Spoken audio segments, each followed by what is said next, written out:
Abby Donovan pressed her father's hand against her cheek and didn't let go.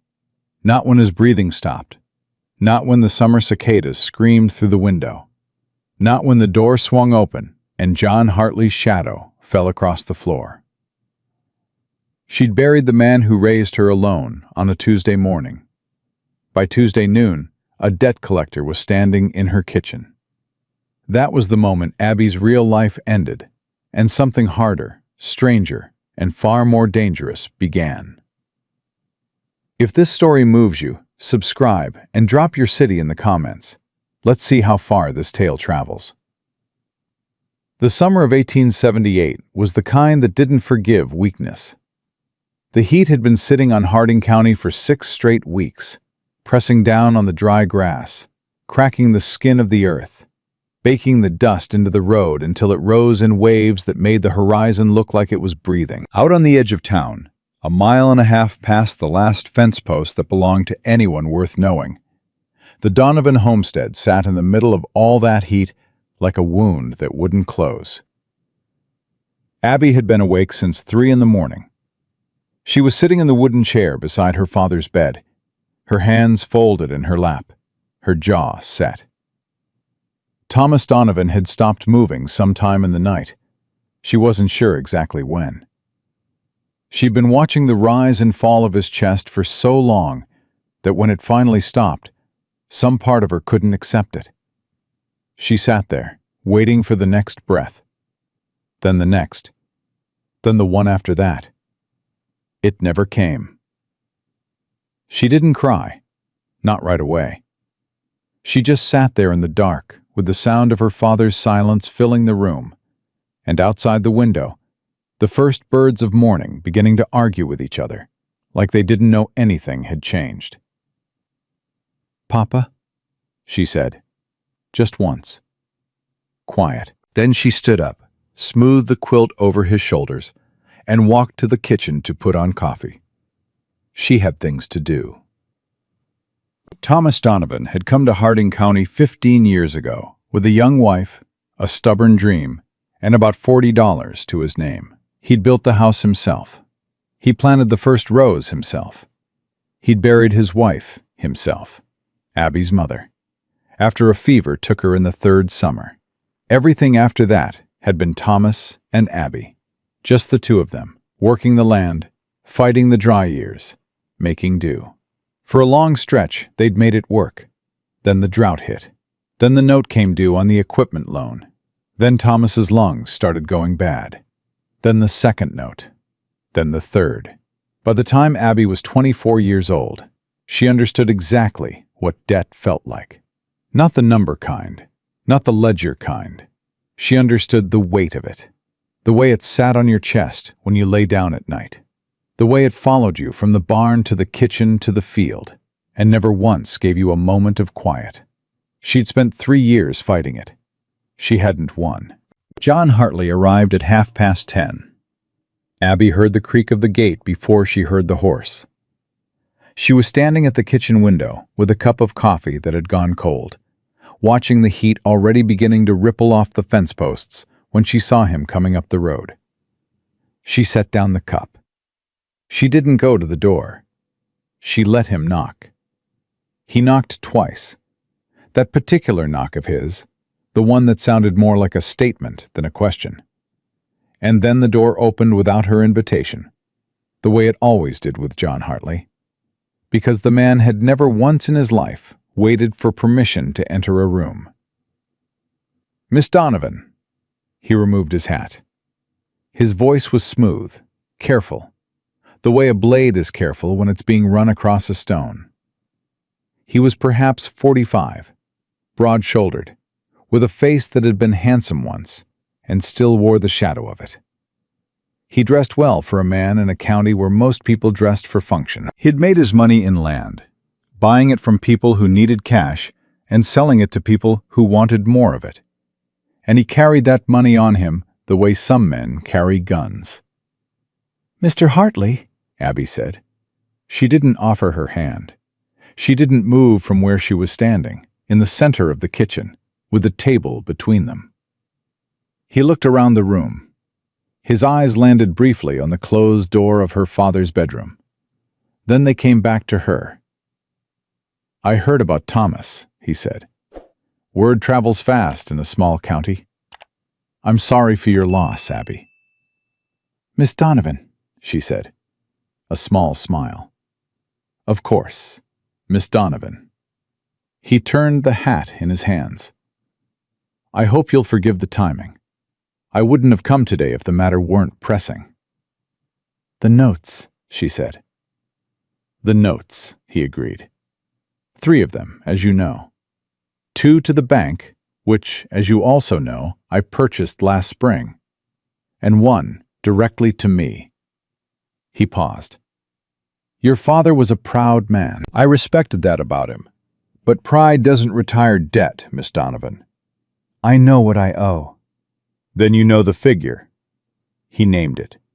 Abby didn't flinch. She'd known the number for months. Saying it out loud didn't change it. "The property," she said. "The land, the house, the equipment. All of it together wouldn't cover half." "No," Hartley agreed. "It wouldn't." The kitchen was very quiet. Outside, a cicada started up. Then a second one. "Then say what you came to say," Abby said. "Don't dress it up." He looked at her for a long moment. Something moved behind his eyes. Respect, maybe, or the closest thing to it that John Hartley was capable of. "I'm prepared to retire the debt entirely," he said. "All 3 notes. Clear the account, sign the paperwork, make it as though the obligation never existed." He paused. "In exchange for your hand in marriage." The cicadas kept screaming. "No," Abby said. "Abby." "Miss Donovan." Her voice was flat. "And no. That's my answer." "It'll still be my answer if you come back tomorrow." Hartley's expression didn't change, but something in the room shifted. The air got heavier somehow, though it hadn't seemed possible. "You'd lose the land," he said, quiet. "You'd lose the house. Everything your father built. You understand that?" "I understand it." "You'd have nothing. A woman alone, no property, no family, no income." He let that sit. "There are worse things than a practical arrangement." "There are worse things than losing everything, too," she said. "And I'm looking at one." He held her eyes for 3 long seconds. Then he placed his hat back on his head, nodded once, and turned for the door. "You have 30 days from probate," he said, without turning back. "The courts will move it along. I'd suggest you use the time to reconsider." The door closed behind him. Abby stood in the kitchen for a full minute without moving. Then she sat down at the table, put her hands flat on the surface, and stared at the grain of the wood. 30 days. She buried her father 2 days later, in the far corner of the south field, under the oak tree he'd always said had been there since before anyone could remember. 3 people came to the grave. The pastor, old Mrs. Henley from the neighboring homestead, who'd been her mother's friend, and a man Abby didn't recognize. Tall, standing well back from the gathering, hat in his hands, gone before the last prayer was finished. She didn't think much of him at the time. Abby spent the next 4 days trying to find a way out. She rode into Harding on the 5th morning and walked into the county clerk's office and asked every legal question she knew to ask. She was told, politely and then less politely, that the debt was valid, the notes were legitimate, and that once probate closed, Hartley had the right to call them. She went to the bank, Hartley's bank now, and asked about a payment arrangement. The clerk wouldn't meet her eyes. She went to the general store and asked Mr. Cassidy, who'd known her father for a decade, whether he knew anyone who might want to lease the back 40 acres. "Miss Donovan," Mr. Cassidy said, behind the counter, lowering his voice. "John Hartley's already put the word out. Nobody in this county's going to touch your land while he's got a claim on it. He put the word out, she said. 2 days ago. He looked genuinely sorry. I'm afraid he's got this county locked up tight. She thanked him and walked out. The heat on the main street of Harding hit her like a wall. She stood on the boardwalk for a moment, squinting into it. A woman across the street, Margaret Pruitt, whose husband sat on the town council, looked at her and whispered something to the woman beside her. They laughed. Abby turned around and walked back to her horse. It was on the 6th day that Luke Kingston rode onto her property. She was in the yard, trying to fix the pump handle, when she heard the horse on the road and looked up to see a man pulling up to the gate. He sat the saddle like he'd been born in it. Not easy, not lazy, just settled. Like the horse and the man were one thing that had agreed to work together for the time being. He had the look of a man who'd been through weather. Not old, but used. Maybe 35. Dark from the sun. A jaw that hadn't met a razor in a week. His clothes were worn but clean, and he carried himself with that particular kind of stillness that either meant peace or danger, and you couldn't always tell which until it was too late. He dismounted at the gate and stood there, hat in hand. "Miss Donovan?" he called. "Who's askin'?" She didn't put down the wrench. "Name's Luke Kingston." He didn't move toward the fence. "I was at your father's burial. I knew Thomas. Not well, but enough to respect him." "I'm sorry for your loss, ma'am." She studied him. "What do you want, Mr. Kingston?" "I have a proposal for you," he said. "A business one. I'd be grateful if you'd hear me out before you say no." "I've been hearing proposals lately," she said. "They haven't impressed me." "This one's different." He met her eyes. Direct. No flinching. "I'm not asking for something you don't want to give." She set down the wrench. She didn't invite him in. She walked to the fence and stood on her side of it, and he stood on his, and they looked at each other in the flat summer sun. "Talk," she said. He spoke plainly. He had a spread. A good one, he said, though he didn't name it or locate it directly. He'd built it up over 8 years, and it was productive, but it was remote. He had 3 daughters, ages 6, 9, and 12. He'd lost his wife 3 winters back. A fever. Same as a lot of things. He'd been managing, but the girls needed more than he could give them alone. And there were complications, he didn't specify what kind, that made his situation difficult. He was proposing a marriage of convenience. She would come to his property, manage the house, help with the girls. In exchange, he would pay off her debt, all 3 notes, outright, before she left Harding County.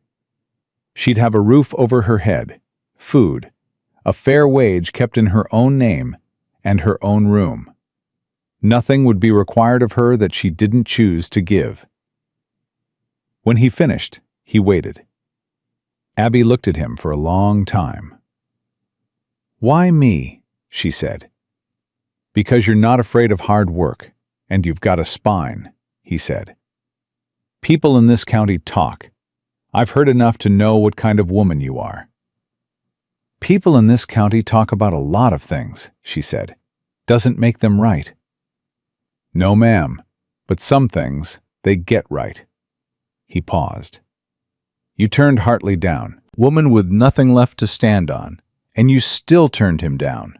That tells me something." She was quiet for a moment. The heat pressed down. A fly landed on the fence post between them and sat there. "You'd pay the notes before I leave," she said. "Before you take one step off this property." "And my father's land?" His expression shifted. Something behind it. Something careful. "The land would go to Hartley," he said.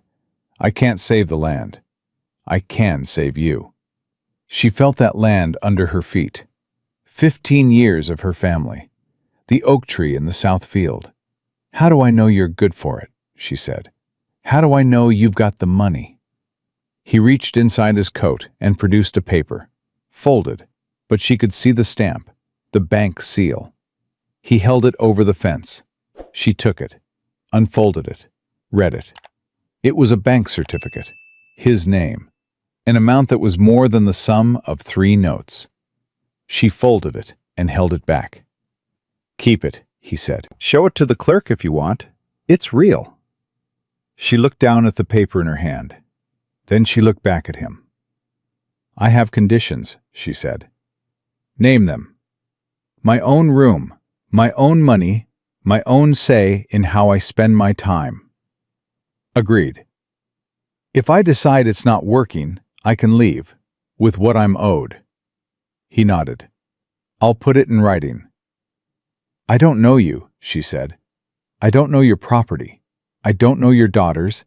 I don't know why you're so far from your own land looking for a wife instead of asking someone closer." "Those are fair observations," he said. "Not all of them have quick answers." "I'm not going somewhere I don't understand." He was quiet for a moment. Then he said, "I'll tell you what I can. There are things that'll have to wait until you see them for yourself.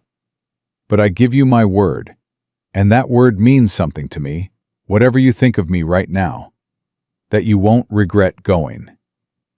"You can't promise that." "No," he said. "I reckon I can't, but I can promise I'll do right by you. That's the best any person can offer another." The cicadas screamed in the grass. Abby looked at the bank certificate in her hand. She looked at the house, her father's house, which in 30 days would belong to John Hartley. She looked at the south field, where the oak tree stood, dark and heavy in the white summer heat. She looked at Luke Kingston, standing on the other side of her fence, holding his hat, waiting. "I'll give you my answer in the morning," she said. He nodded. "I'll be at the Harding Hotel." He put his hat on, mounted his horse, and rode back down the road. Abby stood at the fence long after he was gone. She didn't sleep that night. She sat at the kitchen table with her father's logbook open in front of her, the one where he'd kept records, crop yields, weather notes, the dates his wife had planted things, the dates his daughter had learned to ride. She read it the way you read something you're trying to memorize, because you know you're about to leave it behind. She thought about her father's hands, the way they'd looked in the last weeks, so thin, the skin almost translucent. The way he'd held her wrist once and said, "Abby, girl, you're going to have to decide what you're fighting for." She'd thought she understood what he meant. She wasn't sure anymore. She thought about John Hartley, and the look on his face when she'd said no, and the way the air in the room had gone cold despite the heat. She thought about the woman across the street who'd laughed. She thought about Luke Kingston's face when he'd said, "I can't save the land. I can save you." There was something in the way he'd said it. Not cruel, not boastful, just true. The way a man says a thing he's already made peace with. She closed the logbook at 3 in the morning and went to bed. She was up by 6. By 7:30, she was standing outside the Harding Hotel. Luke Kingston came down the stairs with his hat in his hand and looked at her, and she could see he'd been awake for a while, too. "I have one more condition," she said. "All right." "You tell me everything," she said. "Not all at once, but in time. No secrets about where we're going or what we're doing or what kind of trouble you're carrying. I'm not walking blind into someone else's war." He looked at her steadily. "That's a fair condition." "Do you agree to it?" Something passed across his face, complicated, waited. "Yes," he said. "I agree." She nodded once. "Then yes, Mr. Kingston, I'll marry you." He let out a breath, not relief exactly, but something in the neighborhood of it. "There's a judge here in town," he said. "We can do it this morning, if you're willing." "The sooner the better," she said. "I'd like to see Hartley's face when the notes come back paid." Something that might have been the start of a smile crossed Luke Kingston's face. Just barely. Just enough to change it. "Yes, ma'am," he said. "So would I." They were married before noon in the county clerk's office, with 2 strangers as witnesses. There were no flowers, no music, no celebration. The judge read the words, they signed the paper, and that was that. Luke paid the notes in full before they walked out of the building. Abby stood beside him while the clerk stamped each one, her hands still at her sides, her face giving nothing away. When it was done, she held the paid receipts in her hands and looked at them for a long moment. "You all right?" Luke said. "I will be," she said. They walked out into the summer heat. 3 people on the street stopped and stared. She recognized 2 of them, neighbors, people who'd known her father, people who'd done nothing to help. She did not look at them. She walked to her horse, tied out front, and untied the reins. "We leave at first light tomorrow," Luke said beside her. "Where?" she said. "North," he said, "into the mountains." She looked at him. He was watching the road ahead, his profile still against the white sky. "How far?" she asked. "Far enough," he said, "that no one's followed me yet." She let that sit for a moment. "Yet," she repeated.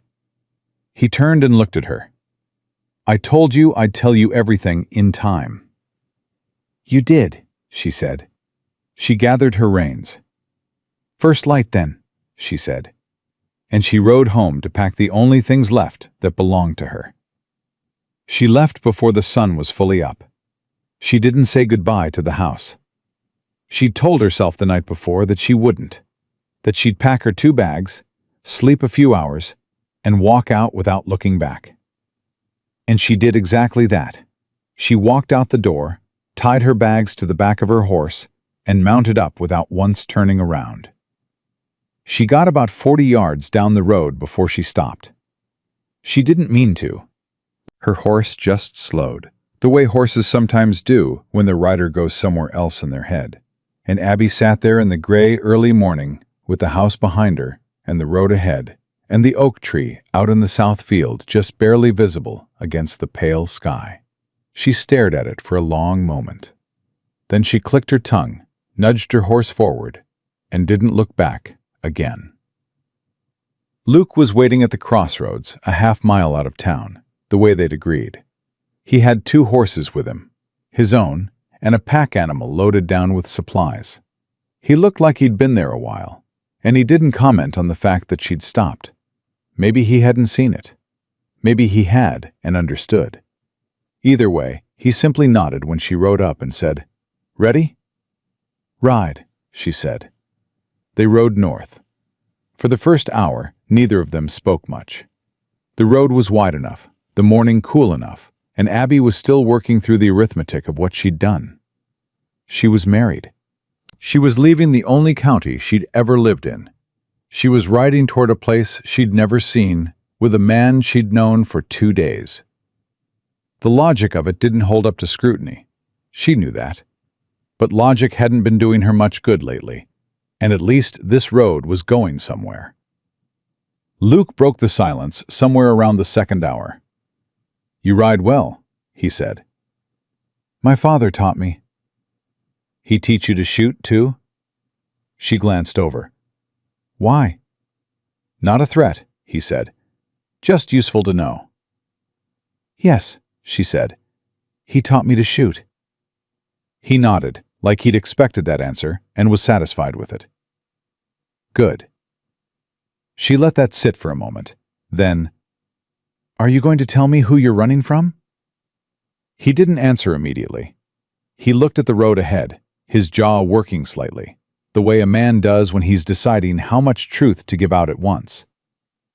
"I'm not running," he said finally. "I'm situated.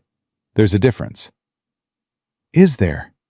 "Running means you're scared," he said. "I'm not scared. I'm just Careful. Careful of what? He looked at her then, really looked at her, the way he had over the fence the day before, direct, without evasion. There are men who have an interest in my land, he said. They've had it for about 3 years. It's a legal matter, mostly. But legal matters have a way of getting less legal when enough money's involved.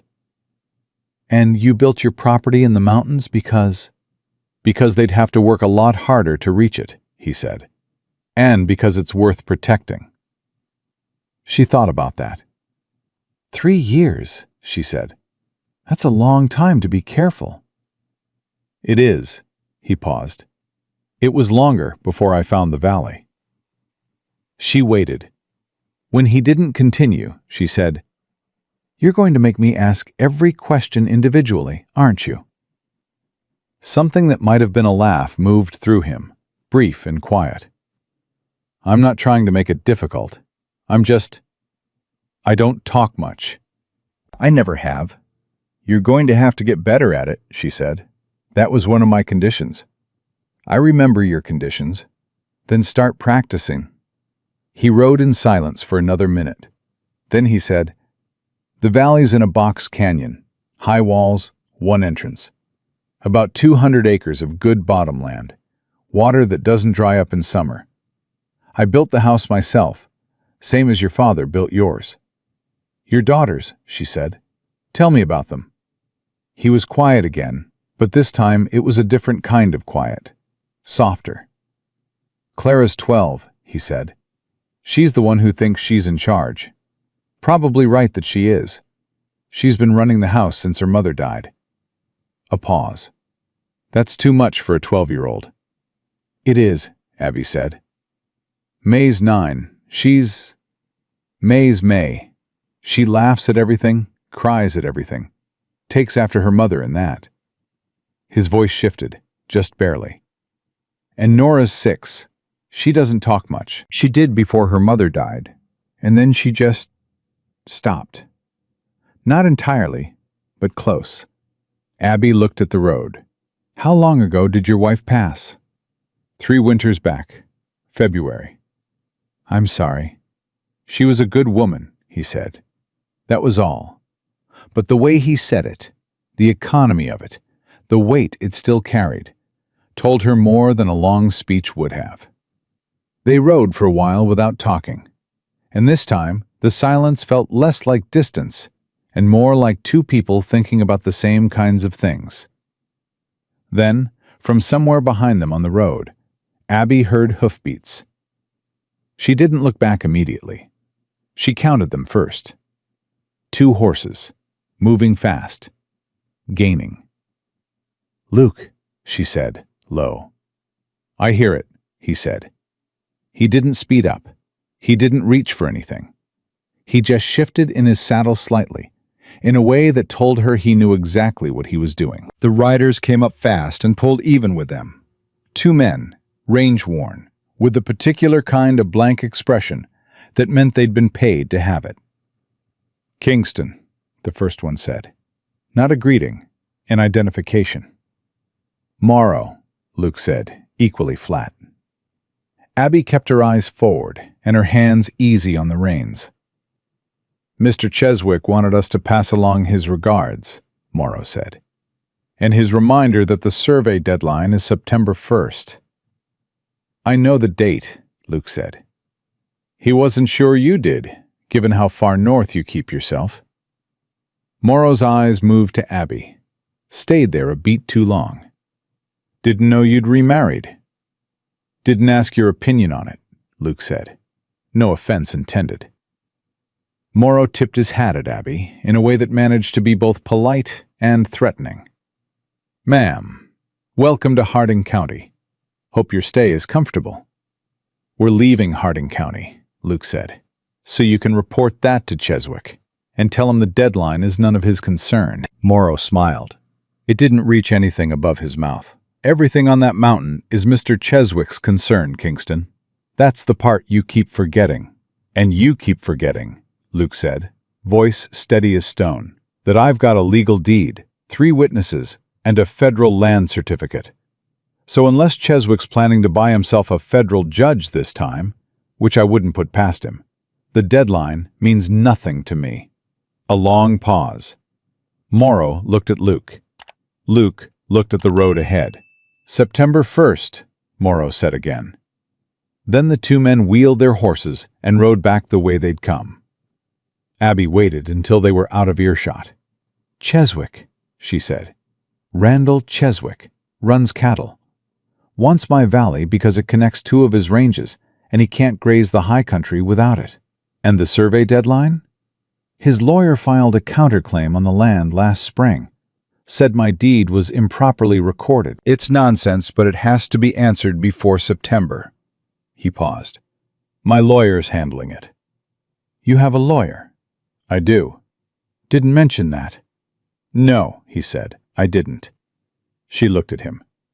What else didn't you mention? He met her eyes. Nothing that changes what I offered you.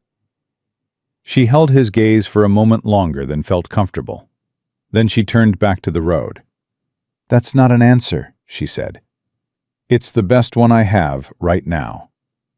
She didn't push it, but she filed it away, the way she'd learned to file things, quietly, carefully, where she could find them again when she needed them. They stopped at midday to water the horses at a creek crossing. Abby climbed down, stretched the road out of her back, and sat on a rock near the water while the horses drank. Luke handed her a biscuit from his pack without ceremony. She took it. You made these? Clara did, he said. She packed for the trip. She didn't know about you yet when she packed, so there might not be enough. Clara didn't know? Abby looked up. You didn't tell your daughters you were bringing someone home? I told them I was looking for someone, he said. He crouched near the water, refilling a canteen. I didn't want to tell them more until I knew it was settled. And now it's settled. Now it's settled. Abby ate the biscuit and thought about a 12-year-old girl who'd packed biscuits for a trip without knowing her father was coming home with a wife. She's going to hate me, Abby said. Probably, Luke agreed. She looked at him. You're very honest about that. You said no secrets. I did. She dusted the crumbs off her lap. And the little one, Nora, she doesn't speak? She speaks some, when she trusts you. He capped the canteen and stood. She hasn't trusted many people since her mother. Abby was quiet. She thought about a 6-year-old girl going quiet after her mother died. She thought about what that kind of silence costs a child. How long until we reach the valley? She asked. 2 days, he said. We'll camp tonight on the ridge. The pass is steep on the second day. And after the pass? After the pass, he said. You'll see it for yourself. He said it the way a man says something he loves, but has never quite figured out how to describe. Not boastful, just sure. Like he was offering her something he'd been keeping safe for a long time. She stood up and went to her horse. They camped that night on a flat shelf of rock above the tree line, with the stars pressing down close and the valley country spread out below them in the dark. Abby didn't sleep well. She lay in her bedroll and stared at the sky and listened to the night sounds and the rhythm of Luke's breathing from the other side of the fire, steady and deep. A man with a clear conscience, or at least a tired body. She thought about Hartley.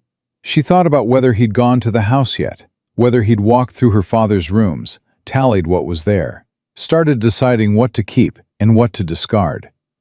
The thought made her chest tight. Then she made herself stop thinking about it. There was nothing back there that she could protect anymore. The only direction left was forward. The second day was harder. The trail into the mountains climbed until Abby's horse was blowing hard, and her own thighs were burning from hours of uphill work. Luke pushed a steady pace, not brutal, but not easy. He knew the trail. She watched him read it the way her father had read weather. The small things, the slight shifts, the places where the footing looked solid, but wasn't. He stopped twice to check the pack animal's loads. The second time, he crouched to retie a knot, and Abby saw, just briefly, the edge of something on his left forearm. A scar, old and thick, the kind that didn't come from a fall or a tool. She didn't say anything, but she noticed. In the early afternoon, when the trail narrowed between two rock walls and opened suddenly onto a high ledge, Luke stopped his horse and turned to her. "Look north," he said. She looked, and for a moment she understood completely why he'd built his life here, and why he would fight anyone who tried to take it. The valley lay below them like something out of a story, green and gold and impossibly alive in the middle of the dry summer country. A creek ran through it, glinting in the sun. There were buildings, a main house, a barn, what looked like a smaller structure behind, fenced pastures, and cattle, real cattle, a good-sized herd moving slowly in the afternoon light. She had expected something small, survivable, a man hiving with his daughters and his secrets. She had not expected this. "How?" she said. 8 years, he said, and a lot of work. "You said it was remote." She looked at him. "You didn't say it was—" "I didn't want to sell it," he said. "I wanted you to see it." She looked back at the valley. Something shifted in her chest. Not love, not yet, nothing so fast or simple, but something. Recognition, maybe. The feeling of standing at the edge of a thing that mattered. "There are children down there," she said. "Yes, ma'am." "Who don't know I'm coming." "They know someone is coming," he said. "Clara knows. I sent word ahead with a rider 3 days ago." "Clara knows," Abby said. "She knows." And she packed biscuits anyway. "She packed biscuits because she was raised right," he said. "Whether she's happy about it is a different question." Abby let out a slow breath. Then she gathered her reins. "Let's go," she said. They came down into the valley in the late afternoon, and before they'd even crossed the creek, Abby saw the girl. Clara Kingston was standing outside the barn, with her arms crossed and her jaw set, watching them come down the trail, with an expression that Abby recognized immediately because she'd worn it herself for years. The expression of someone who has been responsible for too much, for too long, and isn't inclined to hand any of it over without a fight. She was tall for 12, dark-haired like her father, and she stood her ground as they rode up and dismounted without moving an inch to come forward and help. Luke handed his reins to a boy, a hired hand, young, who took them without a word, and turned to his daughter. "Clara," he said. "Papa?" Her eyes moved to Abby, measured her from hat to boots and back again. Then she looked at her father. "She's younger than I thought." "She's a grown woman," Luke said. "She doesn't look like much," Clara said, not bothering to lower her voice. "Clara." Luke's tone dropped one register. A warning, quiet and exact. Abby stepped forward before he could say anything more. "You're right," Abby said. "I probably don't look like much right now. I've been on a horse for 2 days, and I haven't slept well." She looked Clara directly in the eyes. "My name's Abby. I'm not here to replace your mother, and I'm not going to pretend I know how to run your house better than you do. But I'm here, and I'm hoping we can figure out how to make that work." Clara stared at her, not softening, not hardening, just looking. The way a smart person looks when they're deciding whether to believe you. "May's inside," Clara said finally, flat as a creek stone. "Nora's in the barn." Then she turned and walked into the house. Luke exhaled beside her. "That went better than I expected," he said. "Did it?" Abby said. "Last woman I brought to meet her, she poured water on her shoes." Abby looked at him. "There was a last woman?" "There was a last attempt," he said. "About a year ago. It didn't go anywhere." She filed that one away, too. Inside the barn, behind a hay bale, a small girl with her father's dark hair and very large eyes was sitting with a calico cat in her lap, watching the door. She didn't run when Abby came in. She didn't speak either. Abby sat down on the hay bale across from her, not crowding, not reaching out. Just sat. "Is that your cat?" she said. Nora looked at the cat, looked at Abby, nodded, just barely. "What's its name?" A long pause. Then, so quiet it was almost nothing at all. "Button." "That's a good name," Abby said. "She looks like a button." Nora pulled the cat a little closer. Didn't smile, didn't run. Just held the cat and looked at Abby with those big, careful eyes. It was something. It wasn't much, but it was something. Outside, Luke was talking to the hired hand. The evening was coming down around the valley, cooling the air, turning everything gold. Abby sat in the barn with a 6-year-old who didn't speak and a cat named Button. And she thought, not for the first time, and not for the last, that she had absolutely no idea what she had walked into. But she was here, and for now, that had to be enough. Supper that night was quiet, in the way that full houses can be quiet. The kind of silence that isn't empty, but full of things not being said. May, 9 years old, and nothing like her older sister, had wrapped herself around Abby within 20 minutes of meeting her, chattering about the garden and the creek and the time the rooster had escaped into the house and knocked over the lamp. She was easy. Blessedly, effortlessly easy. Clara sat across the table and said almost nothing. Luke said almost nothing. Nora ate with her eyes on her plate. Abby passed the bread and answered May's questions and kept her voice steady and waited. After supper, when the girls had gone to bed and the lamp was burning low on the table, Luke poured 2 cups of coffee and set one in front of her without being asked. She wrapped her hands around it. "The legal matter," she said. "Cheswick and the survey." "September 1st, he said. "That's 6 weeks." "Yes, and if your lawyer can't get it dismissed in time?" He looked at her across the table. "Then we fight it in federal court. It'll take longer, cost more, and Cheswick knows it. He's banking on me running out of money or patience." "Will you?" "No," he said, simply, without bravado. She looked at him. The lamp threw shadows across his face, and she could see the exhaustion in it. Not weakness, just the particular fatigue of a man who has been holding something heavy for a very long time. "The scar on your arm," she said. His jaw tightened for just a second, just one.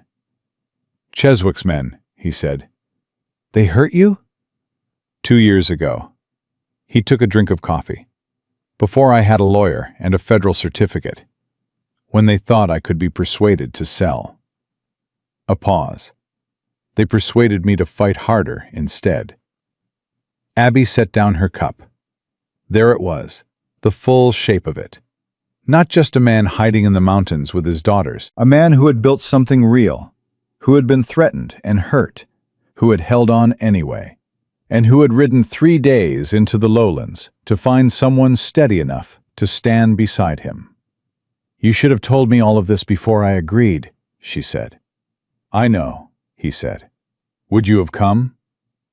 She thought about it. The house she'd left. The debt.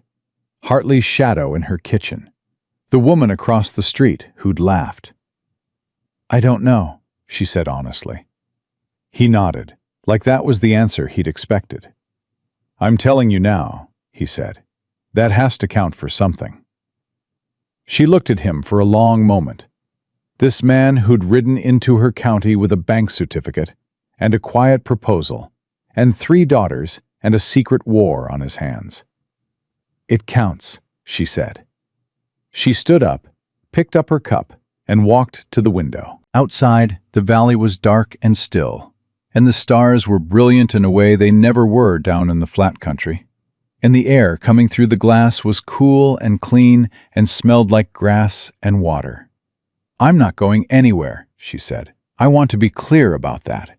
Whatever Cheswick does, whatever comes, I'm not the kind of woman who walks away when it gets hard." Luke said nothing, but something in the room changed, shifted, settled, like a door closing against the wind. "Get some sleep," she said. "Both of us should."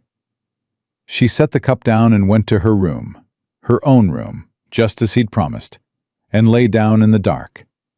And for the first time in longer than she could remember, she slept. She woke up to someone screaming. Not loud screaming, not the kind that tears a house open. The quiet, urgent kind that comes from a child trying not to scare anyone while being very scared herself. Abby was on her feet before she was fully awake, her hand already on the door handle, the instinct of it moving faster than thought. She found May in the narrow hallway, shaking, her face white as flour. "It's Nora," May said. "She's burning up. She's been hot since supper, and I didn't say anything because I thought she was just tired, but now she's—" Abby was already past her. Nora was curled on her side in the small bed, her cheeks flushed dark, her breathing too fast and too shallow. Abby pressed the back of her hand to the child's forehead and felt the heat come off her like a stove. "Luke!" she called. Not loud, sharp. He was in the doorway in seconds, shirtless, barefoot, taking in the scene with the rapid, quiet assessment of a man who has been woken by bad news before. "How long?" he said. "May says since supper." Abby was already pulling the blanket back, checking the child's throat, her neck, her breathing. "She's not in crisis yet, but this needs to come down fast." "Do you have willow bark, cold water, clean cloths?" "Clara knows where everything is," he said. "Then wake her." He was gone. Abby stayed with Nora, keeping her voice low and steady, talking to the child even though Nora's eyes were glassy and she was only half present. "I've got you," Abby said. "You're all right. I've got you." Nora's hand found Abby's wrist. Small fingers. Surprisingly strong grip. She held on. Clara arrived with the cloths and the water basin and the bark tea already steeping. She'd had it started before anyone asked, which told Abby everything she needed to know about how many times this child had handled a crisis alone. "She gets fevers," Clara said, wringing a cloth without looking at Abby. "She's always been like this. Mama used to—" She stopped. "What did your mama do?" Abby said. Clara's jaw worked. "She'd sit up with her all night. Cold cloths every 20 minutes. The bark tea every 2 hours, no matter what." "Then that's what we do," Abby said. "Show me the timing." Clara looked at her then. Really looked. Not the measuring look from the evening before, but something rawer than that. Something that hadn't decided yet whether to trust or refuse. She pulled a chair to the other side of the bed and sat down. "Every 20 minutes, she said. "Every 20 minutes, Abby agreed. They sat up with Nora together, and outside the window the summer dark held steady, and neither of them said much. And that was exactly right. By 2 in the morning, the fever had dropped. Not gone, but manageable. Nora had slipped into real sleep, her breathing easier, her color less frightening. Clara fell asleep in the chair. Abby looked at this 12-year-old girl, this fierce, difficult, exhausted 12-year-old girl, and felt something loosen in her chest that she hadn't known was clenched. Luke appeared in the doorway, quiet, checking. "Better," Abby said, barely above a whisper. He looked at Clara asleep in the chair. Something moved through his face. Complicated, grateful, sad, all at once. "She's been doing that alone," he said, low. "Every time." "Not tonight," Abby said. He looked at her. A long beat. "No," he said. "Not tonight." He brought a blanket for Clara and draped it over her shoulders without waking her. And then he went back to his room, and Abby stayed until morning. Clara didn't mention the night. She was up before anyone, making breakfast, and when Abby came into the kitchen, she simply handed her a cup of coffee without a word. Abby took it. "Thank you," Abby said. Clara shrugged one shoulder and went back to the stove. It wasn't friendship. It wasn't even close. But it was something. A stitch in a wound, small and tight and holding. Nora came to breakfast wrapped in a quilt, still pale but steady, with Button the cat tucked under her arm. She sat down across from Abby and looked at her carefully. Then she said, "You stayed." "I did," Abby said. Nora considered this. Then she went back to her oatmeal. May, who missed nothing, grinned so wide it nearly split her face. 2 days later, Cheswick's surveyor showed up at the valley entrance. Abby was in the kitchen garden when she heard Luke's voice change from its usual register to something lower and harder, the kind of voice that doesn't need to be raised to mean business. She wiped her hands on her apron and walked around to the front of the house. There were 3 of them: the surveyor, a nervous man with a tripod and papers, and 2 others she recognized as Cheswick's range riders from the road. Morrow was one of them. Luke stood between them and the property line, with his arms loose at his sides, and said nothing more for a moment. Just waited. "Legal right to survey," Morrow said, holding up a document. "County clerk stamped it this morning." "Let me see it," Abby said. Morrow looked at her like she'd spoken in a foreign language. She walked forward and held out her hand. "The document," she said. "If it's legal, I can read it." Luke didn't stop her. He watched, with that particular stillness of his that she was beginning to understand wasn't passivity. It was patience. He was letting her do what she was going to do. Morrow handed it over, slowly, like it cost him something. She read it, not quickly, carefully. Her father had always said, "Never let a man rush you through a document. Take your time. Read every line." She read every line. "This survey order covers the northern ridge and the water access point," she said, still looking at the paper. "It doesn't cover the bottomland or the residential structures." She looked up. "You'll stay on the north side of the creek. You don't come near the house, the barn, or the south pasture. Touch anything inside that boundary, and I'll ride to the federal land office myself and file a complaint before supper." Morrow stared at her. "She's right," the surveyor said quietly, not meeting anyone's eyes. "The order only covers the ridge."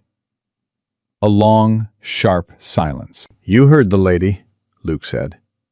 Morrow held Abby's eyes for a count of 3. Then he turned his horse and rode toward the north ridge, and the surveyor followed, and the second rider brought up the rear without looking back. Abby handed the document to Luke. "Where'd you learn to read a land order?" he said. "I spent 4 days trying to get out from under 3 debt notes," she said. "You learn to read things fast when your life depends on it." Luke looked at the paper. Then he looked at her. "You've been here 4 days," he said. "I have." "And you just held off one of Cheswick's operations by yourself."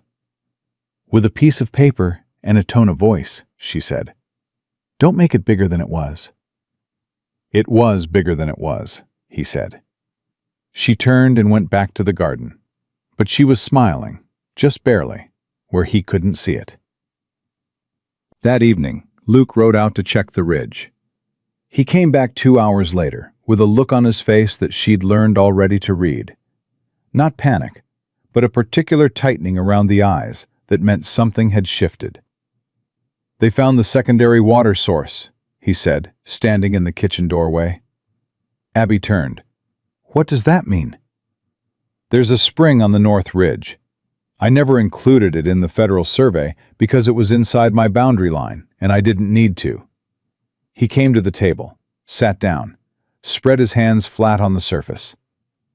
If Cheswick's surveyor documents it separately, claims it's a natural water resource outside my deed's specific language, his lawyer can argue it as a separate parcel. Can he win that argument? I don't know, he said. And the fact that he said it, straight out, no hedging, told her how serious it was.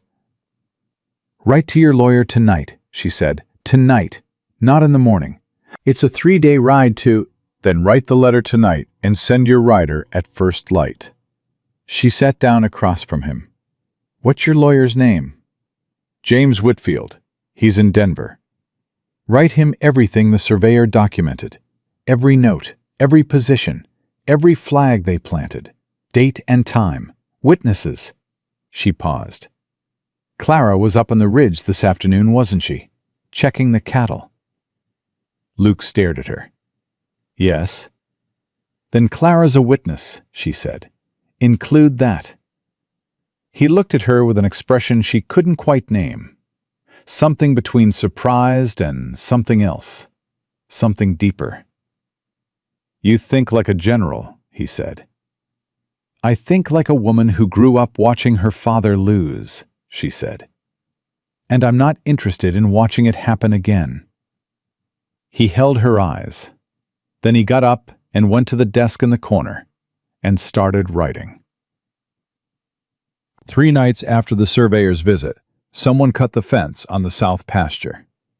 Abby was the one who found it. She'd gone out before dawn because she couldn't sleep, the way she sometimes couldn't, and she walked the fence line out of habit, the way her father had taught her. And there it was. Clean cut. Not broken by cattle or rot. Cut. 12 head of cattle had walked through and scattered into the tree line. She went back to the house and woke Luke without ceremony. South fence, she said. Cut. 12 head gone into the trees. He was up instantly, calling for his hired hand, a young man named Eli, 18 years old and reliable. And within 20 minutes they were both mounted and heading for the tree line. She saddled her own horse and followed. I don't need you to, Luke started. 12 head, she said. 3 of us work faster than 2.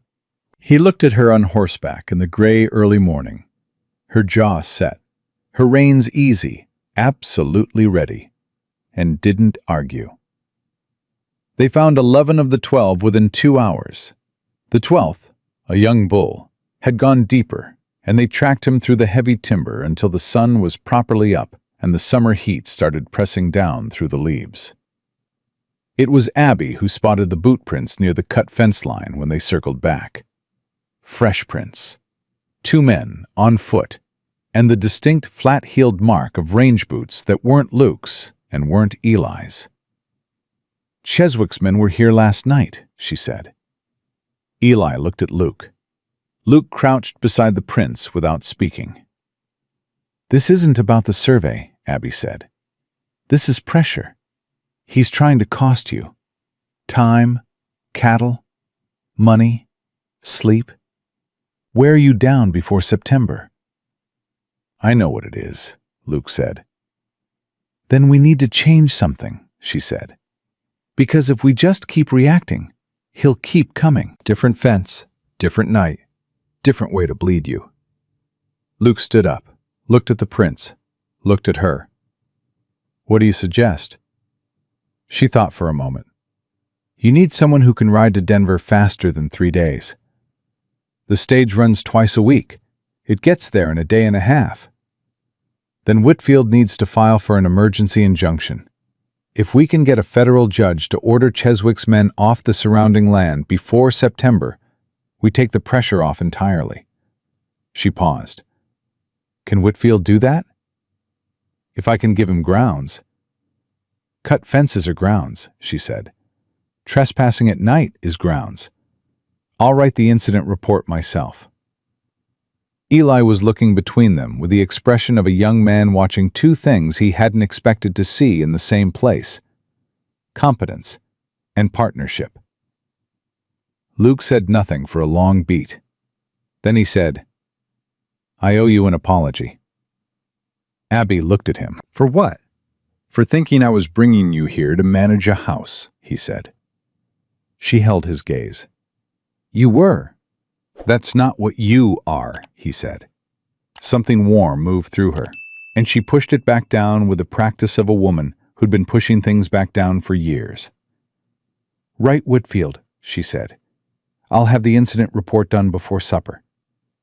She turned her horse back toward the house. The incident report brought Whitfield to the valley, not by letter, in person. He arrived 8 days later, having taken the stage and then rented a horse, a compact man in his late 40s, with quick eyes and ink stains on his right hand, and the particular air of someone who had won more legal fights than he'd lost, and knew it without needing to say it. He shook hands with Luke first, then turned to Abby with a direct look that told her he'd already formed an opinion and was verifying it. "You wrote this?" he said, holding up her incident report. "I did," she said. "It's better than half the affidavits I get from professional witnesses," he said. "I had a good education," she said. "My father believed in it." "Luke said you'd been here less than 2 weeks when this happened." 9 days. Whitfield looked at Luke. Something passed between them, wordless, quick. "All right," he said, pulling up a chair. "Let's talk about Randall Cheswick." They talked for 3 hours. What Whitfield laid out was more complicated than Abby had understood, and she'd understood it fairly well. Cheswick hadn't just filed a counterclaim. He'd done it as part of a longer strategy, one that had already worked twice before in 2 other counties against 2 other landowners who hadn't known what was coming until it was too late. He'd been building toward the Kingston Valley for years. Luke's deed and his federal certificate were solid, but Cheswick had a judge in Denver in his pocket, and Whitfield had been working around that problem for months. "The injunction is the fastest path," Whitfield said. "But I need grounds that go above the county level, something I can take federal. The trespassing gets us there, if we can put Cheswick's men at that fence." "I can do that," Clara said. Everyone at the table turned. She was standing in the kitchen doorway, arms crossed. She'd been there for some portion of the conversation. How much, Abby wasn't sure. "I saw them," Clara said. "That night. I couldn't sleep, and I looked out the window. 2 men. I know one of them. He works Cheswick's East Range. I've seen him in town." "Clara," Luke said. His voice was careful. "I know what I saw, Papa," she said, "and I know what it means if you lose this valley." She looked at Whitfield. "I'll swear to it. Whatever you need." Whitfield studied her. "You understand that if this goes to a federal proceeding, you may have to testify." "I understand," she said. Abby looked at Clara, this fierce, complicated girl who had been running a house since she was 9 and sitting up with 6 sisters alone in the night, and now was willing to stand in front of a federal proceeding at 12 years old, and felt something shift in her chest that didn't shift back. "She doesn't testify alone," Abby said. "I'll stand with her." Clara's eyes moved to Abby. Not soft, not warm, but something. A crack in the stone, small and straight and new. "She won't have to testify if we do this right," Whitfield said, "but it helps to know she's willing." He looked at Luke. "I'll file Monday. Expect a response from Cheswick's lawyer within a week, and expect it to be ugly." "It's been ugly," Luke said. "It'll get uglier," Whitfield said. "That's when you find out what people are made of." He looked at Abby when he said it. She looked back at him, without blinking. Whitfield left the next morning. Abby was washing the breakfast dishes when the front door opened and Clara came in and stood in the middle of the room, without saying anything for a moment. Abby waited. "I was wrong about you," Clara said. "You couldn't have known," Abby said, not turning around. "I was rude. You were protecting your family. Abby set down the dish, turned. If a stranger had ridden onto my father's land, I would have done the same. Clara looked at the floor, then back up. You stayed with Nora all night. She needed someone. You didn't have to. No, Abby said. I didn't. The word sat there between them, simple and true. Clara's jaw tightened the way it did when she was feeling something she didn't quite know what to do with. I don't know how to... She stopped, started again. Mama was... She stopped again. I know, Abby said quietly. I'm not her. I'm not trying to be. Clara nodded, once, stiff. I know, she said. Her voice was rough. That's not bad, I think. She turned for the door, stopped with her hand on the frame. Papa doesn't laugh anymore. He hasn't for a long time. She didn't turn around when she said it. He almost did this morning, when you corrected his letter and he had to rewrite it. He almost did. Then she went outside.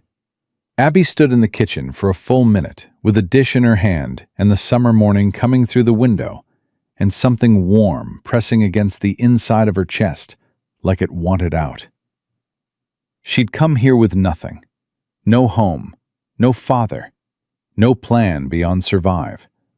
And somehow, without meaning to, without seeing it coming, she'd walked into the middle of something worth fighting for.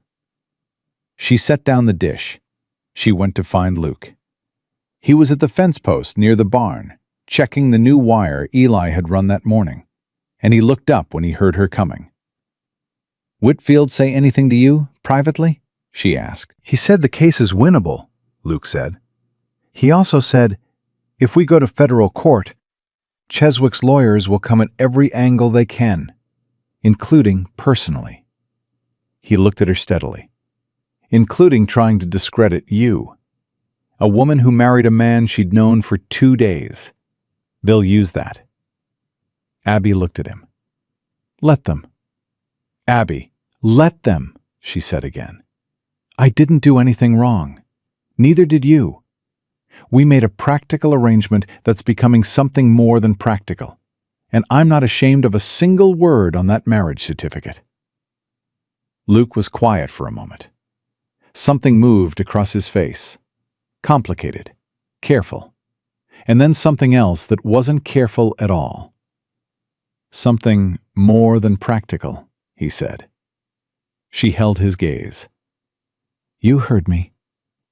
He looked at her for a long time. The summer heat pressed down. A hawk called somewhere high overhead. I heard you, he said. And for the first time since she'd met him, Luke Kingston looked like a man who had not fully prepared himself for what was happening to him. Good, Abby thought. Neither had she.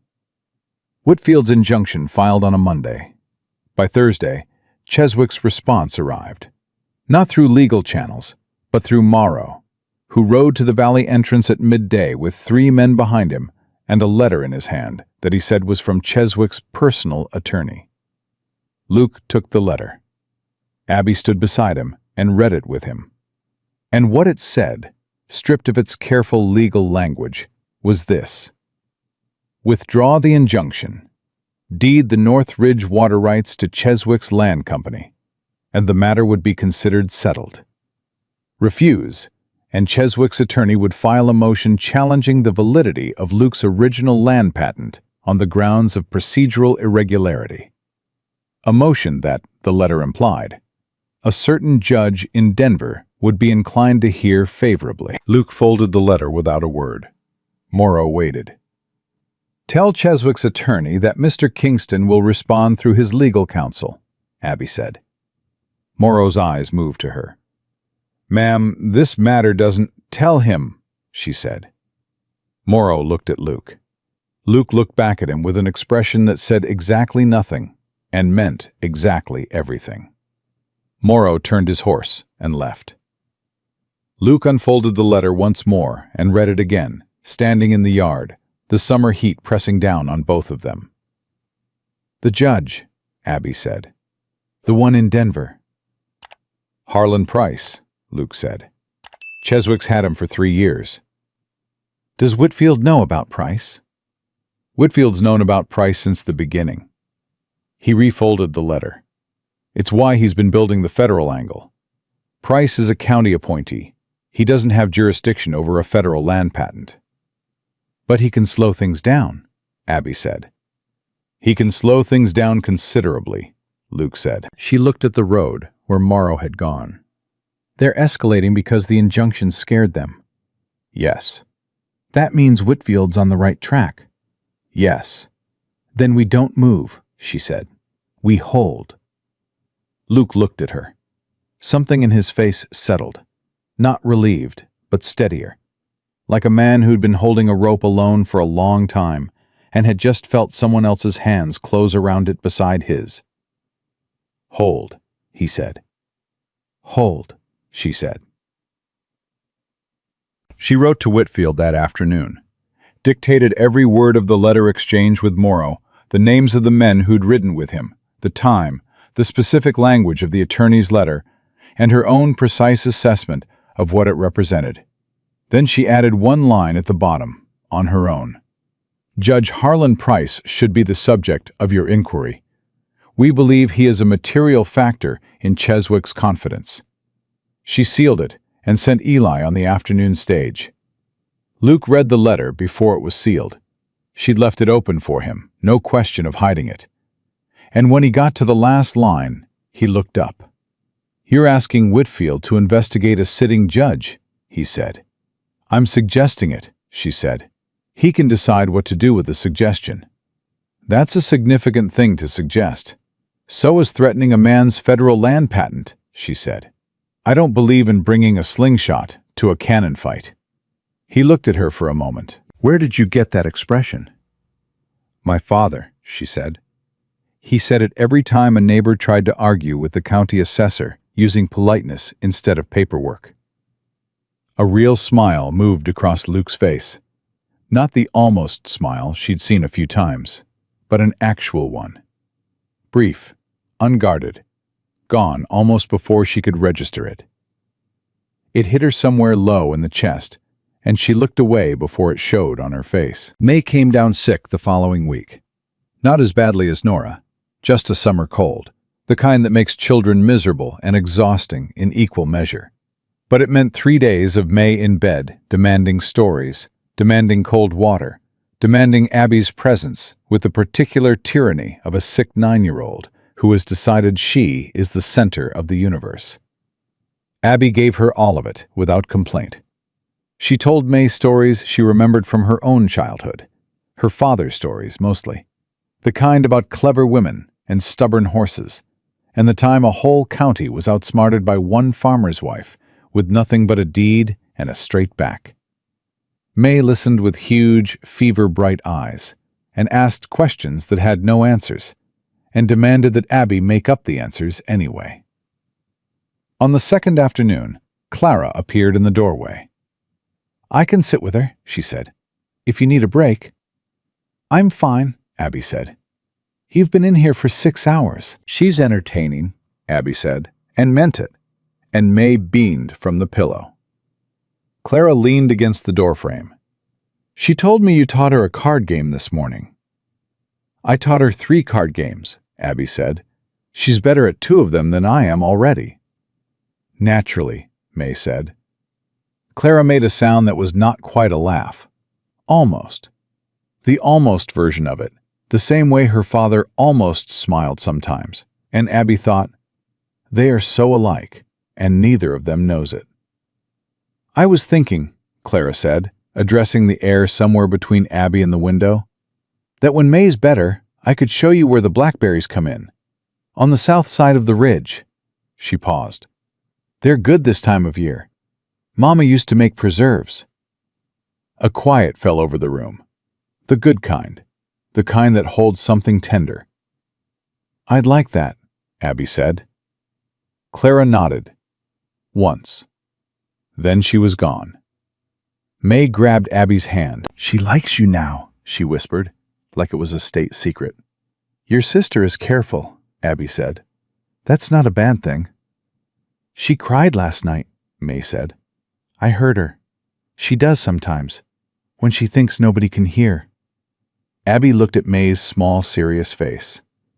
Some griefs take a long time, she said. Were you sad when your papa died? Yes, Abby said simply. I still am. But you're here, May said. But I'm here, she agreed. May squeezed her hand and closed her eyes and went to sleep. And Abby sat in the chair and didn't move for a long time. The twist came on a Sunday, exactly 3 weeks after Whitfield filed the injunction. Eli rode back from town with the stage mail, and a look on his face that meant whatever was in the packet he was carrying was not good news. He gave it to Luke without meeting his eyes, which confirmed it. Luke read it in the yard. Abby watched his face go very still. The particular stillness she'd learned to read now, the one that meant something had struck hard, and he was deciding how to absorb it. He handed her the letter. It was from Whitfield. The federal injunction had been granted. That was the good news, and it was real, and it meant Cheswick's men had to stay off the surrounding land pending the case. But the last paragraph stopped her cold. Whitfield had found something in his inquiry into Judge Price, something significant.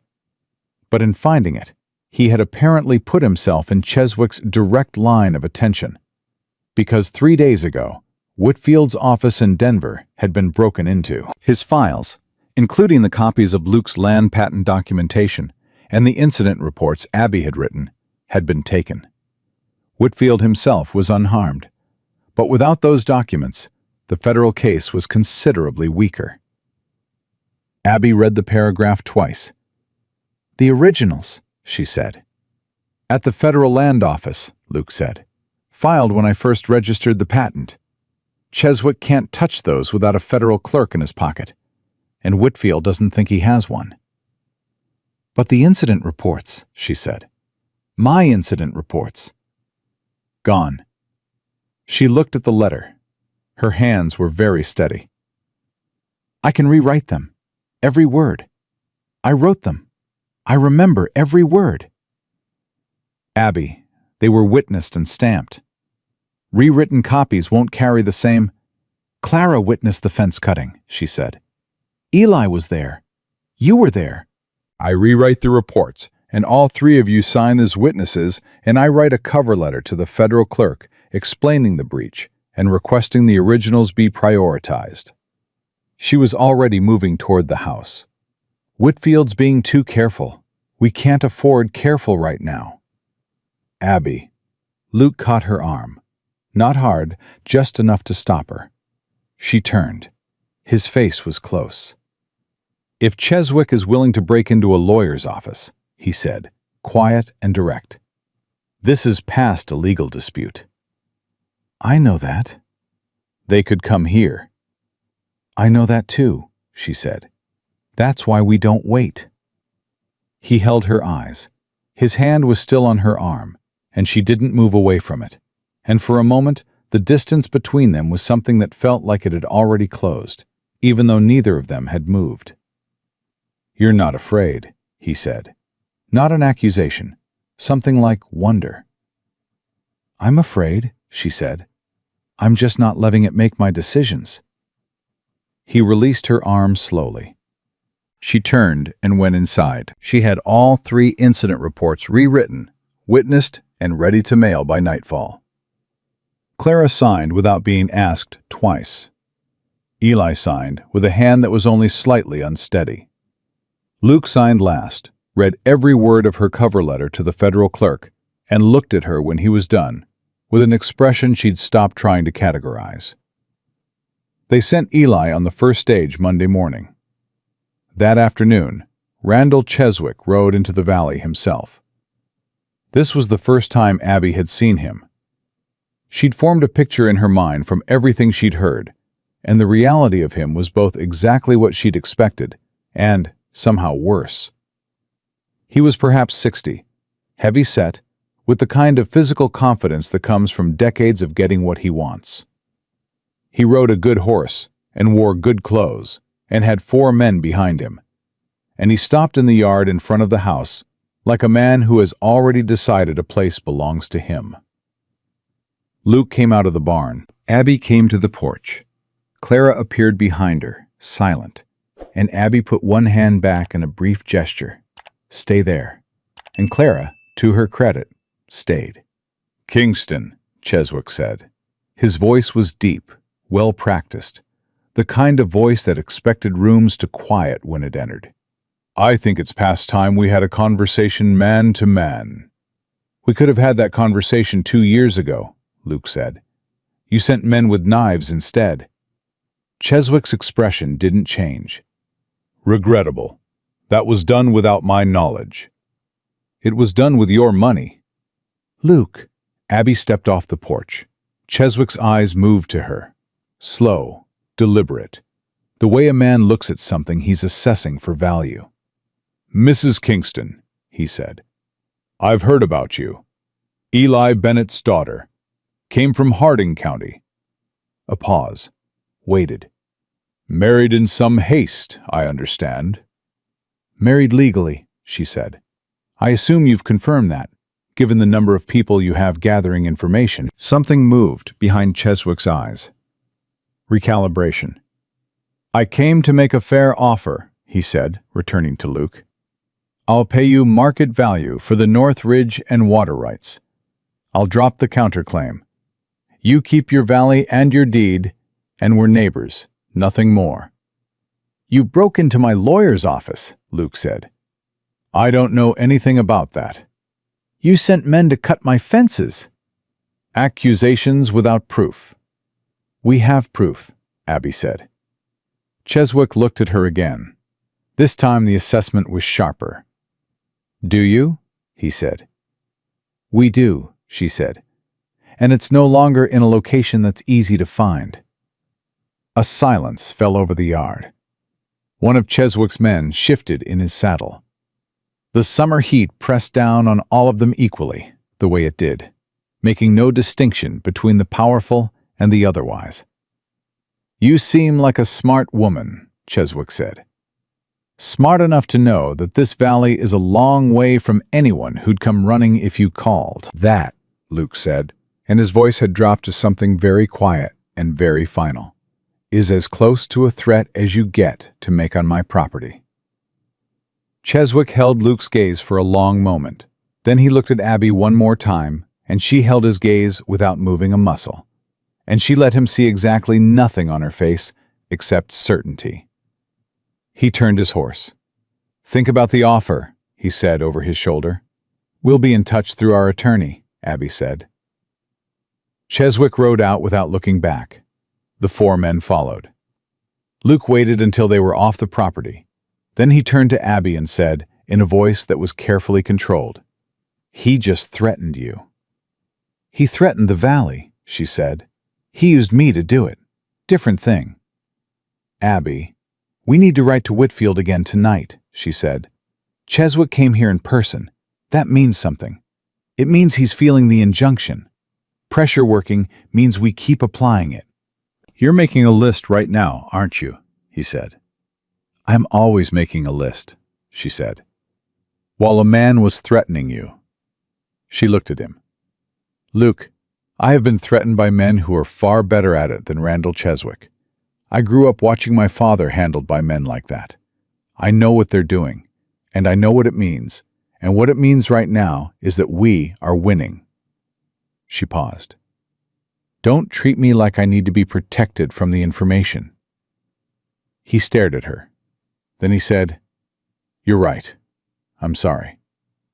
"Don't apologize," she said. "Just write the letter." He almost smiled. The real kind. It was getting closer to the surface now, and she noticed. She went inside before she could do anything about the fact that she'd noticed. Clara found Abby on the porch that night, long after the girls were in bed, and Luke had gone to check the fences one final time. She sat down beside her without asking, and looked at the dark valley for a while. The way two people can sit together when the silence between them has become comfortable instead of careful. "He looked scared," Clara said. "Cheswick, under all that." "Smart girl," Abby said. "He wasn't expecting you." "Nobody ever does," Abby said. "That's the only advantage I've ever had, and I intend to keep using it." Clara pulled her knees up. "Mama would have liked you," she said. Just like that, quietly, not as a big announcement, but as a plain fact she'd worked out and was now stating. Abby felt the weight of it. She didn't rush past it or minimize it. She let it sit the way it deserved. "Tell me about her," Abby said. And Clara did. She talked for almost an hour, about her mother's laugh, the way it came out of nowhere and was too loud for polite company, and she'd never once cared. About the way she'd taught Clara to braid hair, and argued with Luke about the best way to stretch fence wire, and sung completely wrong words to hymns on Sunday, and made the best coffee in 3 counties. About the morning she died, and how quiet the house had been after. The kind of quiet that has a shape, that sits in chairs and stands in doorways. Abby listened to every word. When Clara was done, she was dry-eyed. She'd cried all those particular tears already, Abby understood. And what was left was the story, which is different from grief, even when it's made of the same material. "She sounds like someone worth missing," Abby said. "She is," Clara said. They sat for a while longer. Then Clara said, "Papa watched you tonight, when Cheswick was talking. He wasn't watching Cheswick at all." She paused. "He was watching you." Abby didn't say anything. "I think he's been watching you for a while," Clara said. You should know that, in case it matters." Then she stood up, said goodnight, and went inside. Abby stayed on the porch alone with the summer stars blazing overhead and the valley quiet around her, and the creek, somewhere in the dark, doing what it always did, steady and indifferent and permanent. She thought about Luke's hand on her arm in the yard, the way he'd said, "You're not afraid," like it was something he'd never seen before and didn't know what to do with. She thought about Clara's voice saying, "He was watching you." She thought about the night she'd ridden away from her father's house with 2 bags and a bank certificate and no certainty about anything, and how that woman, that frightened, exhausted, grief-soaked woman, felt like someone she'd known a long time ago. She was not that woman anymore. The valley had done something to her. The girls had done something to her. The fights, the fence, the surveyor, Cheswick's letter, Cheswick himself, had done something to her. And Luke Kingston, who almost smiled and watched her instead of his enemies, and had given her her own room and kept every single promise, had done something to her that she was only just beginning to let herself name. She sat with it a while longer. Then she went inside, and she slept, and she did not dream of anything she'd left behind. The letter from Whitfield arrived 9 days later. Abby was in the kitchen garden when Eli brought it, and she stood up and read it right there with the dirt still on her hands. She read it twice. Then she went to find Luke. He was in the barn with one of the mares who'd been favoring her left foreleg, and he looked up when Abby came in, reading her face before she said a word. "Good or bad?" he said. "Both," she said. She handed him the letter. He read it. His face went through several things in quick succession. Surprise, then a harder kind of attention, then something she couldn't quite read. "He found it," Luke said. "He found it," Abby said. What Whitfield had found, in his inquiry into Judge Harlan Price, was not subtle. Price had received substantial payments, routed through a land company that existed on paper only, from a financial entity directly connected to Cheswick's operation. 3 payments over 2 years. Documented. Traceable. Whitfield wasn't just going to argue around Price anymore. He was going to remove him. If he can get Price off the bench before September, Luke said slowly, Cheswick loses his inside track entirely. Cheswick knows Whitfield is looking, Abby said. That's why the office was broken into. He was trying to find out how much Whitfield had. And now Whitfield has enough. More than enough, she said. Luke lowered the letter. He looked at her. Really looked at her. The way he had over the fence in Harding County on the day he'd come to propose. Except it was entirely different now, because they were not strangers anymore, and the distance between them was not a fence, but something far thinner and far more complicated. This started because you wrote a letter, he said. This started because your lawyer was already doing good work, she said. You told him where to look, Luke said. The last line of your letter, Judge Harlan Price. He held her gaze. Abby. Luke, she said, I need to say something, and I'm not good at this, he said. I know, she said. Then stop making it easy for me to avoid it, he said. She waited. He took a breath. When Margaret died, he said, I genuinely decided that what I needed was practical. Someone steady. Someone for the girls. I told myself that was enough to want, and I believed it. A pause. I don't believe it anymore. The barn was quiet. The mare shifted behind him. Outside, May was calling for Clara about something that could clearly wait. What do you believe now? Abby said. He took one step toward her. Just one. That I would follow you into a federal courthouse, or a burning barn, or a meeting with Randall Cheswick's entire operation, he said, and count myself lucky to be standing next to you for any of it. Abby looked at him.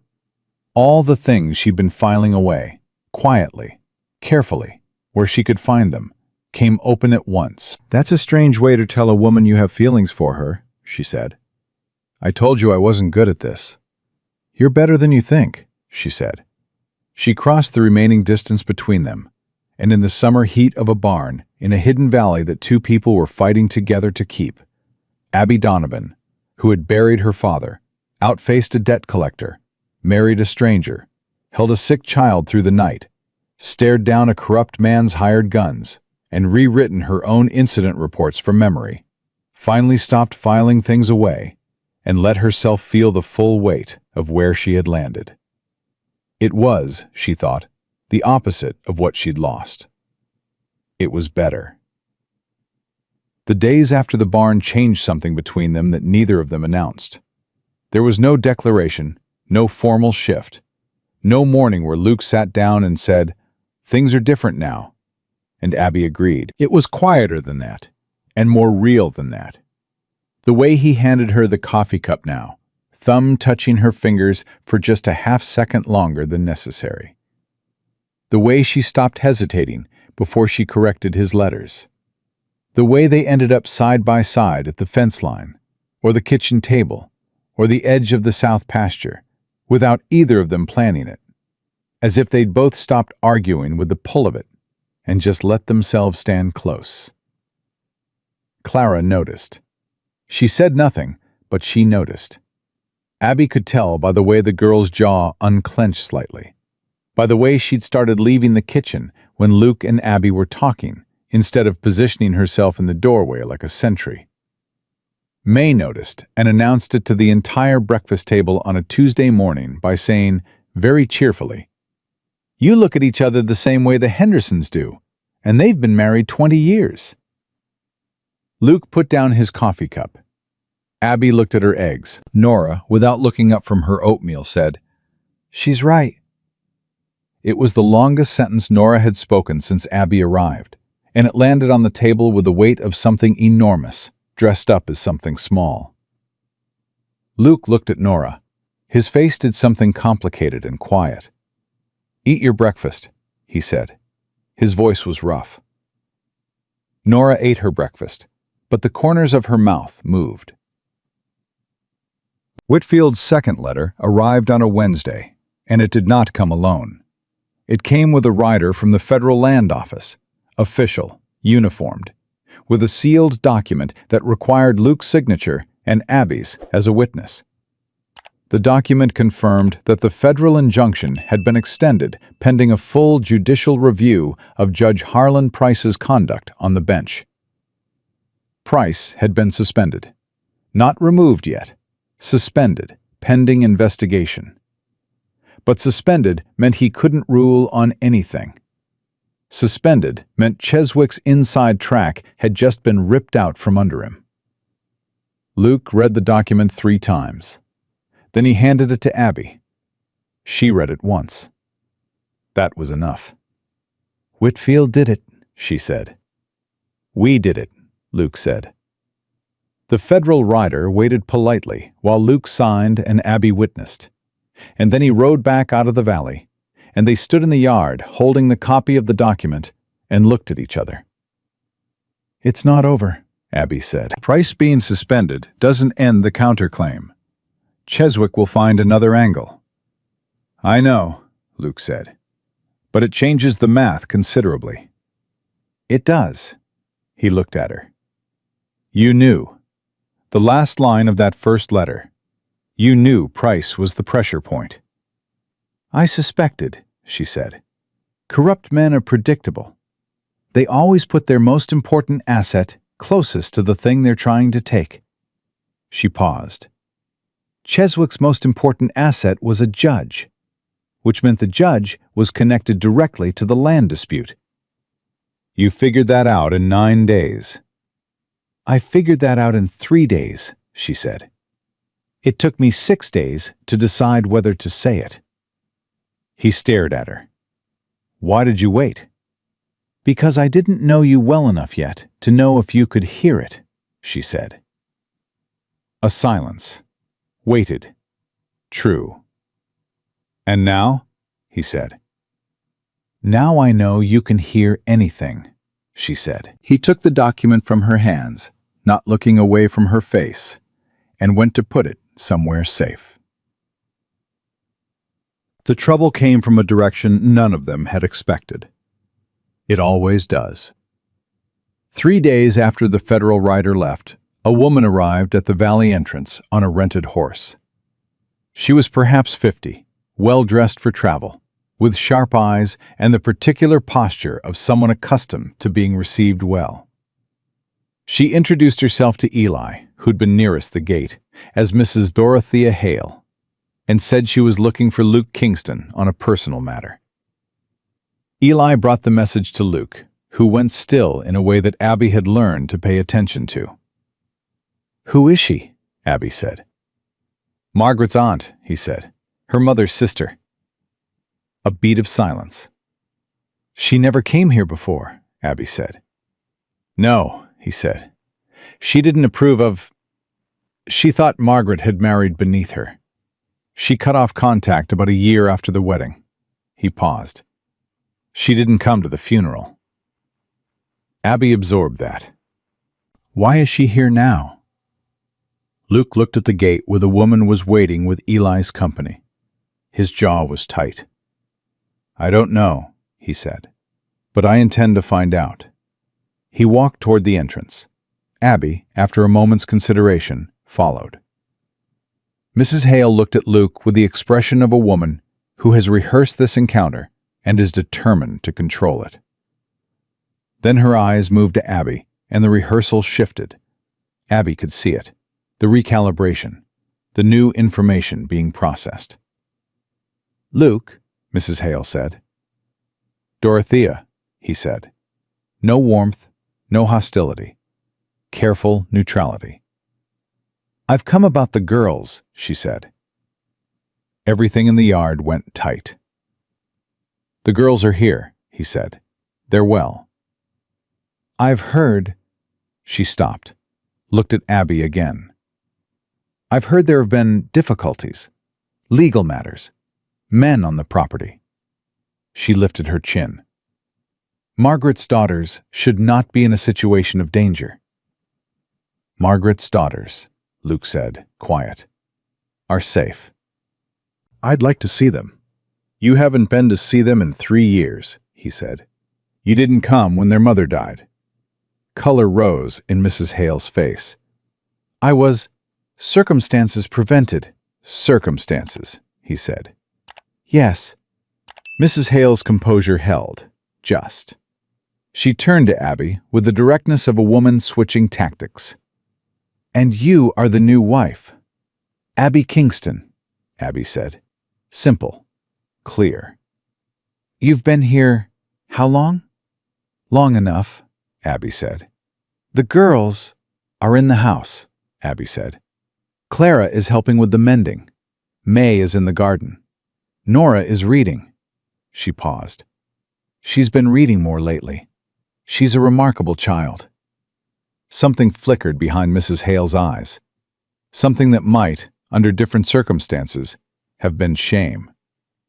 I'd like to see them, she said again, softer this time. Abby looked at Luke. He met her eyes and gave the smallest nod, not surrendering, but allowing. Come in, Abby said. I'll put on coffee. Mrs. Hale stayed for 2 hours. The first 20 minutes were an exercise in careful navigation. Abby watched the woman see the house, see the girls, see the way they move through their days with the particular competence of children who have been raised well and loved hard. Mrs. Hale was looking for neglect, Abby understood. She'd come prepared to find it. She didn't find it. What she found instead was Clara correcting May's stitchwork with the patient authority of someone who had learned by doing. May demanding that their great-aunt feel the weight of the tomatoes she'd grown herself. Nora bringing Button the cat to show the visitor without being prompted, without speaking, just holding the cat out like an offering. Mrs. Hale held the cat for a moment. Something in her face broke open and closed again very quickly. When the girls had gone back to their occupations, Mrs. Hale sat at the kitchen table with her coffee and looked at Abby with a different expression than the one she'd arrived with. She speaks, she said. Nora. Some, Abby said. More every week. She didn't speak at all, after Margaret. Mrs. Hale's hands were wrapped around the cup. I heard. She's coming back, Abby said. Mrs. Hale was quiet for a moment. Then, You've been here, truly. How long? 6 weeks, Abby said. The woman looked at her. 6 weeks. 6 weeks. Mrs. Hale set down the cup. I didn't come to make trouble, she said. I want you to know that, whatever you think of the timing. I think the timing is yours to account for, Abby said, not mine. A sharp look, then, unexpectedly, a short, dry sound that was almost a laugh. Luke chose well, she said. Margaret would have... She stopped herself. Said so, Abby said. Mrs. Hale looked at her. Said so, she agreed. They finished the coffee in something that wasn't quite peace, but was pointed in that direction. Mrs. Hale left before supper and didn't say whether she'd come back. But she stopped at the gate and turned back once, and she looked at the valley. All of it, the house and the barn and the pasture and the creek. And her face held something that Abby recognized because she'd felt it herself the first time she'd seen this place from the ridge. The recognition of something worth protecting. Luke stood beside Abby and watched her go. She'll come back, Abby said. You think so? She loves those girls, Abby said. She just forgot it for a while. Grief does that. It makes people go wrong when they're trying to protect themselves. She paused. She's not a bad woman. She just made a bad choice, and she's been living in it. Luke looked at her. That's generous. It's accurate, she said. There's a difference. He was quiet. Then, she said something to me. Before she left, when you were saying goodbye to the girls, she said... He stopped, cleared his throat. She said Margaret would have called you a gift.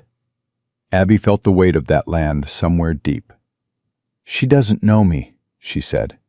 She knows what she saw today, he said. She looked at the road where Mrs. Hale had gone. She thought about Margaret Kingston, who'd laughed too loud and sung wrong words to hymns, and made the best coffee in 3 counties, and raised 3 daughters worth being raised by.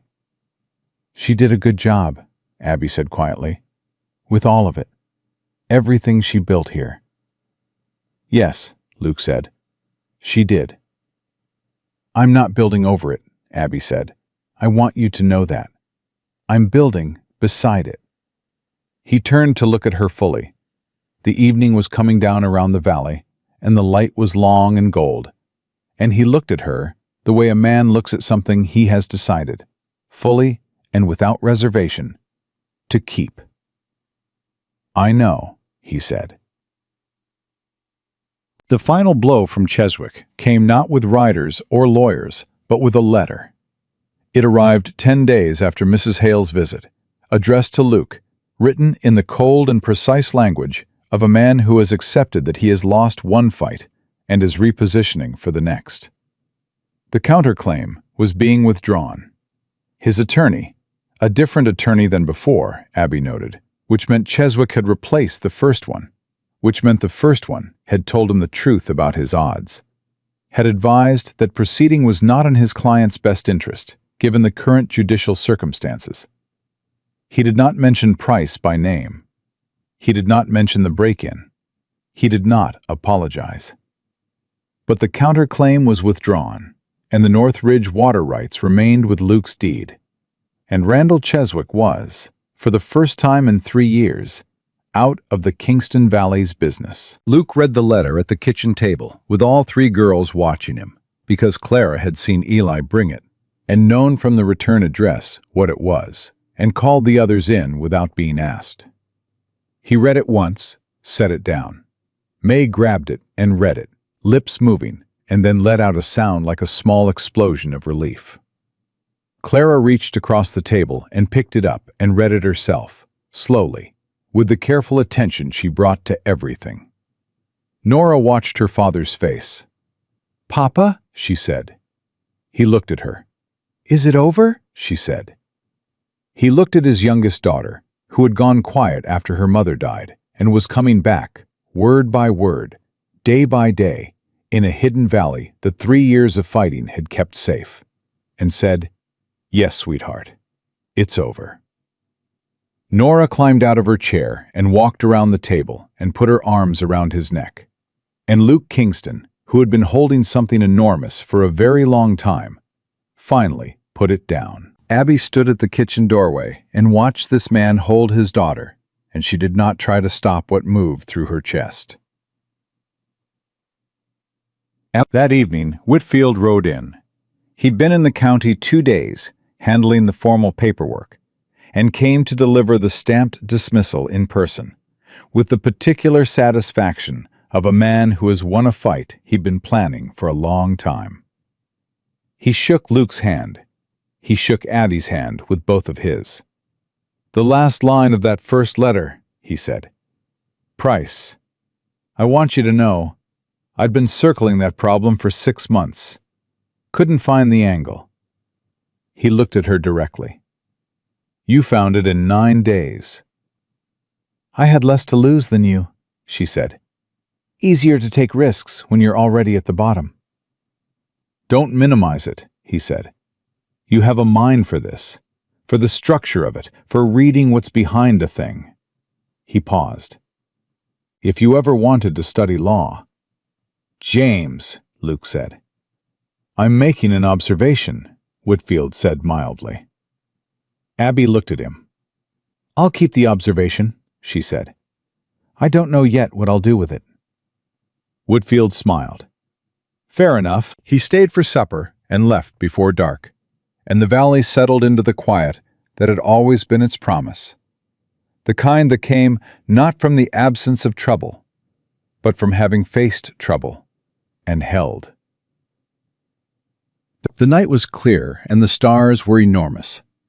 Abby and Luke sat on the porch, the same porch where she and Clara had talked about Margaret, the same porch where Abby had first begun to let herself understand what she'd walked into. And for a long time, neither of them spoke. It was May who had once compared them to a couple married 20 years. Sitting here now, Abby understood what the child had seen, because this silence felt like 20 years of something. Not history, but depth. The kind you build fast when you build it under pressure. "Whitfield's right," Luke said. She looked at him. "About the law," he said. "You think that way. You always have." "I think the way my father raised me to think," she said. "Carefully, and without assuming the other man is honest." "He raised you well." She felt the familiar weight of that, the grief that would never be entirely gone, the love that kept the shape of the person after the person was no longer there. "He did," she said. Luke turned to look at her, fully, the way he did when he was going to say something he meant completely. "I want to ask you something," he said. "You can ask me anything."